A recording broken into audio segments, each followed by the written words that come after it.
এই যে সবগুলো গেছে মনে করেন ঘর দুয়ার, বাড়ি ঘর দুয়ার, রাস্তাঘাট, ফসলি জমিন, পুকুরের মাছ, গরু গোতান বন্যার কারণে একে একে 3 জোড়ার ধরে বন্যার পানি আছে, 3 জোড়ার ধরে আপনার এইভাবে মানুষের ক্ষয়ক্ষতি হয়েছে।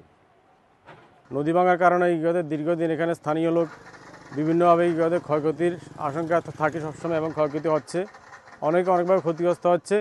এই ক্ষতিগ্রস্ত পোষানোর মতো না।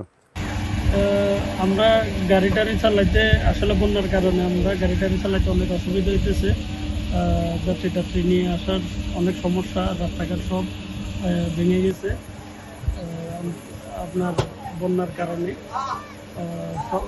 সব জায়গায় পানি আর পানি, রাস্তাঘাট দিয়ে যাওয়া খুবই মুশকিল। অনন্তপুর, ধনুগুন্ডা, নোয়াপুর, কালীবাজার ফসলের জমি সব ডুবে গেছে, আর বাড়িঘর ব্যাপক ক্ষতি হয়েছে, আর পুকুরের মাছ সব ডুবে গেছে। আর সলিয়া সব পানির তলে চলে গেছে বই, রোয়াশা নিয়ে গেছে, মাছও গেছে বই পুকুরের, বাড়িঘরে পানি উঠে গেছে, ঘর দুয়ারেও পানি উঠে গেছে।